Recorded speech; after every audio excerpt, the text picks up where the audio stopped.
food is medicine. I like to refine that a little bit and add a little bit of nuance. I think that food is definitely a form of medicine. I think it's certainly a form of preventative medicine. It can be used to help prevent conditions like obesity, overweight, type 2 diabetes. That's uncontrovertible fact at this point. There is a large amount of debate surrounding the best way to get healthy. The keto diet, vegan diet, raw food diet, Atkins diet, and more all dominate blog sites and influencer stories, while doctors recommend a more holistic approach. There is a little bit of truth to every approach. The confusion is valid, though. With so much information out there, most of it conflicting, people are understandably vexed on which diet to follow. Meanwhile, obesity rates climb higher, and unhealthy lifestyles kill millions. What can be done? Well, there are some basic principles worth following, no matter your diet. Protein, for example, is great in any diet. But is our culture a little too obsessed with protein? Is it really required to the point it is hyped up by the fitness industry? You only need to visit a supermarket today to see that many now consider protein to be an elixir. Protein balls, cookies, even coffee and water infused with protein can be found on the shelves. In a way, there's nothing wrong with seeing protein as a valuable part of your diet. Along with fats and carbs, it's one of the 3 basic macronutrients, and therein lies the key. It's only one of 3. This hype around protein has forced people to look at fats and carbs with a suspicious eye, and the resulting protein anxiety pushes people to take diets already high in meats, soya, and ultra-processed foods, and dose them with even more of the same foods, simply because they are labeled as high protein, even though many of these products are not even particularly high in protein. According to Max Lugavere, a health and science journalist and the author of Genius Kitchen, The Genius Life, and Genius Foods, there is a specific amount of protein the human body requires, and nothing more than that. You should be striving for 1.6 grams per kilogram of lean mass or goal weight. And so that's an important distinction. And that breaks down to, in terms of pounds, about 0.7 grams per pound of lean mass or goal weight. If you're lean, 0.7 to 1 gram per pound of your body weight should be sufficient. If you had 50 pounds of fat mass on you and you wanted to lose it, you'd have to eat 0.7 to 1 times your goal weight minus 50. Whatever number that works out for you specifically is what you should aim for. And you can diversify your sources of protein. I think protein supplements are great. I personally take them. Good. I think it's easy to meet your protein goals with protein shakes, and also whey protein in particular has been shown to support immune function. If, however, you are skeptical about protein shakes and supplements and are not particularly into meat, foods like mushrooms are rich in protein. Food labeling usually lists protein as just a number, but some proteins have better bioavailability than others, meaning more of them can be utilized by the body. Animal proteins, for example, have high bioavailability, making them an excellent source of building blocks for muscles. Similarly, mycoprotein, which is the fungi-based source of the nutrient found in corn foods, is found to have the same bioavailability as milk proteins. Among the many options out there, Max Lugavere highly recommends lion's mane mushroom, which is a popular mushroom used in nootropics. A lot of people are talking about lion's mane these days because you can find it in various supplements, but now you're starting to see fresh lion's mane pop up at different supermarkets. Okay.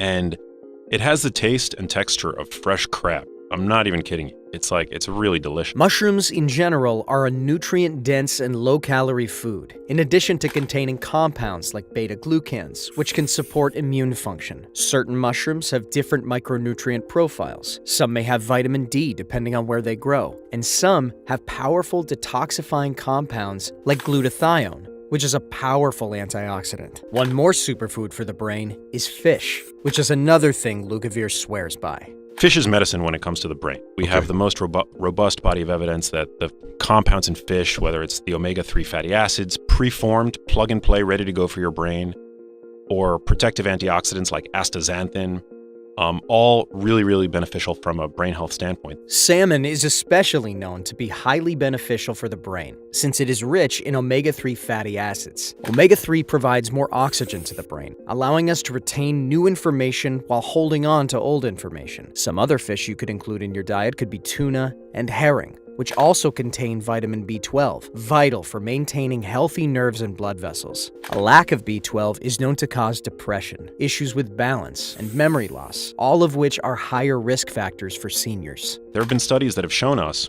that 1 to 2 servings of fish per week can help prevent dementia in people genetically at risk for developing Alzheimer's disease. Max Lugavere's book also considers the preparation of meals and pushes the point that the way you cook your food, be it fish or mushrooms or anything else, also makes a difference to your nutrition. It's one of these foods that just for years I've been obsessed with, and humans have been pressing olives to make extra virgin olive oil for thousands of years at this point. It almost is a perfect food.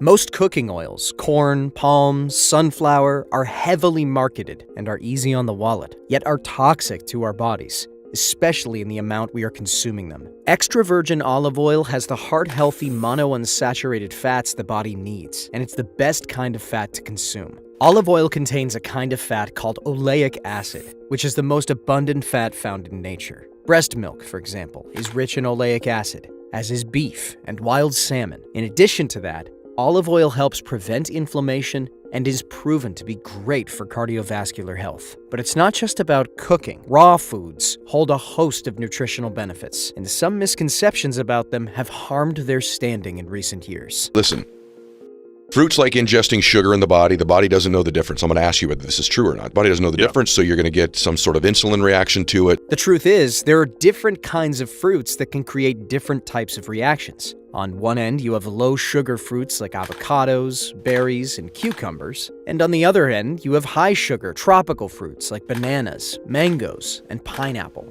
If you lead a sedentary lifestyle or have issues with blood sugar, you may want to limit your intake of high-sugar fruits without cutting them out altogether. But at the end of the day, fruit is beneficial, and so I don't want to scare anybody away from eating more whole fruit.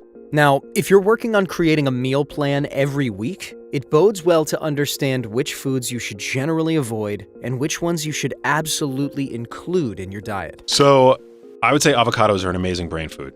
They have the highest concentration of fat-protecting antioxidants of any fruit or vegetable. Avocados have a high concentration of fat out of any fruit or vegetable, and this is of special benefit because the brain is made of fat. And it's not just any kind of fat, but polyunsaturated fats, which are a delicate, damage-prone category of fat, which is why it's important to consume fat-soluble antioxidants to age well cognitively. Another superfood Lugavere recommends including in your diet is eggs, which he calls a cognitive multivitamin. This is because eggs contain choline, an important molecule that serves as the backbone to acetylcholine, which is a neurotransmitter responsible for memory and learning. A single egg yolk contains about 150 milligrams of choline, making eggs a necessary addition to every breakfast. As for the foods you are better off avoiding, Lugavere suggests grain and seed oils, since it's been proven to be detrimental to our health in the long run, and to switch to olive oil instead.